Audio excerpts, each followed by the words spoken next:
जय जय रामकृष्ण हरी. भक्ता हो, आज आपण ज्या गोष्टीवर बोलणार आहोत ती फक्त एक प्रथा नाही, एक नियम नाही, ते म्हणजे नामाचा श्वास. हरिपाठ हा तर विठोबाचा सकाळचा मंगलाचार आहे. पण प्रश्न अजूनही अनेक भक्तांच्या मनात आहे. फक्त किती दिवस हरिपाठ केला की जीवनात बदल जाणवतो? खरंच हरिपाठ मनाला, घराला आणि कर्माला बदलून टाकतो का? आज आपण हेच एक एक मुद्द्याने उलगडणार आहोत. या व्हिडिओमध्ये आपण जाणून घेणार आहोत की हरिपाठ किती दिवस केल्याने खरं फल मिळतं, मनात कोणते बदल होतात आणि संतांनी सांगितलेले 7 दिवस, 21 दिवस, 40 दिवस आणि 90 दिवसांच्या साधनेत काही गूढ लपलेला आहे. या व्हिडिओमध्ये आपण पाहणार आहोत हरिपाठ म्हणजे काय, किती दिवस केल्याने फल मिळतं, 7 दिवसात काय बदल होतो, 21 दिवस का महत्त्वाचे, 40 दिवसांचा खरा चमत्कार, 90 दिवसात विठ्ठलाची कृपा कशी दिसते, हरिपाठाची सोपी पद्धत, हरिनामाचे वैज्ञानिक फायदे, भक्तांचे खरे अनुभव, घरातील ऊर्जा कशी बदलते. हरिपाठ म्हणजे फक्त पाठ नाही, तो विठ्ठलाशी जोडलेला अदृश्य धागा आहे. नमस्कार मंडळी, स्वागत आहे तुमचे सनातन धर्म माहिती या भक्तिभावाने ओथंबलेल्या यूट्यूब चॅनलवर. मंडळी, चॅनलवर जर आपण नवीन असाल तर कृपया चॅनलला सबस्क्राईब करा आणि व्हिडिओ लाईक करा, शेअर करा आणि कमेंटमध्ये आपली प्रतिक्रिया नक्की व्यक्त करा. जय जय रामकृष्ण हरी, जय जय रामकृष्ण हरी, विठ्ठल विठ्ठल. हा अभंग म्हणजे सकाळचा आशीर्वाद, मनातील धूळ झाडून टाकणारा गंधर्वनाद. पहिलं, हरिपाठ म्हणजे काय? हरिपाठ म्हणजे विठ्ठल नामस्मरण, मन शांती, दैनंदिन जीवन शुद्धी आणि मनाच्या मज्जातंतूपर्यंत पोहोचणारी आध्यात्मिक ऊर्जा. संत तुकाराम महाराज म्हणतात, नामामुळे जीवातली कलिमा निघते.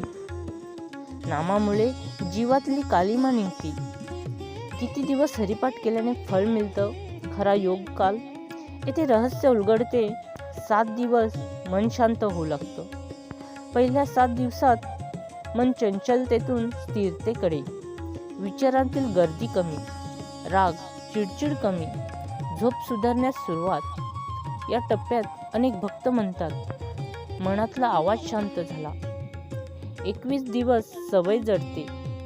वैज्ञानिकदृष्ट्या मनाला नवीन सवय रुजायला 21 दिवस लागतात. हरिनामाचा स्पंदन मनात रूढ होतो. कोणत्याही परिस्थितीत मन हरे कृष्णाकडे परत येऊ लागतं. या 21 दिवसात भक्त स्वतः जाणवतो, जिथे ताण वाटायचा तिथे शांतता वाटू लागली. 40 दिवस फळ सुरू. हरिपाठाचा खरा परिणाम 40 दिवसांच्या साधनेनंतर सुरू होतो. हेच संतज्ञ, हेच निसर्ग नियम, हेच मनोविज्ञान. 40 दिवसानंतर घरातील वातावरण बदलते. नशीब अनुकूल होते. अडथळ्यातून मार्ग दिसू लागतो. मनाची प्रकाशता वाढते. आत्मविश्वास प्रज्वलित होतो. दैनंदिन जीवनात टर्निंग पॉइंट येऊ लागतो. 90 दिवस विठ्ठलाची कृपा स्पष्ट.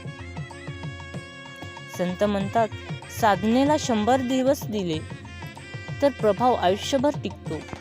90 दिवस हरिपाठ करणारे भक्त अनेकदा सांगतात, ज्या गोष्टी अशक्य वाटत होत्या त्या शक्य होतात. घरातील अडचणी एक एक करून सुटतात. नातेसंबंध गोड होतात. मन करुणामय होतं. एक सत्य कथा. नाशिकचा एक साधा भाविक, नोकरी गमावली, घरात निराशा, कर्ज मागे सावकार. त्याला एक वारकरी महाराजांनी सांगितलं, बाळा, 40 दिवस हरिपाठ कर, बदल दिसेल. तो माणूस रोज पहाटे उठून हरिमुखे म्हणा. 40 दिवस पूर्ण होताच त्याला नवी नोकरी मिळाली. 17 महिन्यांचं कर्ज 3 महिन्यात संपलं. घरात पुन्हा दिवा पेटला. तो आजही म्हणतो, विठ्ठलाने मला हरिपाठाच्या रूपात हात धरून उचललं. हरिपाठात इतकी शक्ती का असते? हरिनाम हे ध्वनिक तरंग आहे. ते मेंदूतील स्ट्रेस सेंटर शांत करतं. हार्मोन्स संतुलित करतात. सकारात्मक कंपन वाढतात.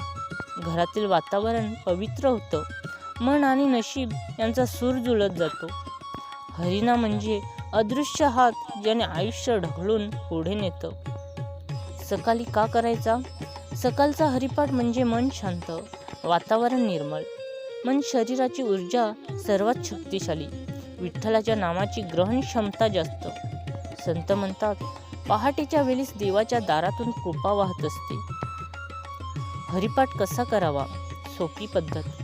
स्नान करून किंवा चेहरा धुवून देवाऱ्यासमोर बसून एकाग्र मनाने मोबाईल बाजूला ठेवून शब्द न तुटता, सुरात नसेल तरी हरकत नाही, भाव महत्त्वाचा. हरिपाठ करताना जाणवणारे अनुभव: अचानक डोळ्यात पाणी येणे, अंगावर रोमांच, मनात शांतता, अस्पष्ट पण सुंदर प्रकाश जाणवणे, भीती कमी होणे, अस्वस्थता जाणवणे, जिवंतपणी जणू काहीतरी चांगलं होणार असा संकेत मिळणे. हे विठ्ठलाचे चिन्ह. फक्त इतके दिवस हरिपाठ करा. 7 दिवस मन शांत, 21 दिवस सवय पक्की, 40 दिवस फळाची सुरुवात, 90 दिवस आयुष्यात बदल. तुम्ही फक्त 40 दिवस नियमित करा. बाकीचं काम विठ्ठल स्वतः करतो. भक्त हो, आजच एक संकल्प करा, मी 40 दिवस अखंड हरिपाठ करणार. हा व्हिडिओ संपला की देवाच्या नावाने पहिली ओळ म्हणा. तुमच्या आयुष्यातील पहिला प्रकाश आजपासूनच सुरू होईल. व्हिडिओ नक्की शेवटपर्यंत पहा, लाईक करा, भक्तांपर्यंत पोहोचवा आणि रामकृष्ण हरी कमेंट करून विठ्ठलाच्या कृपेला आमंत्रण द्या. जय जय रामकृष्ण हरी.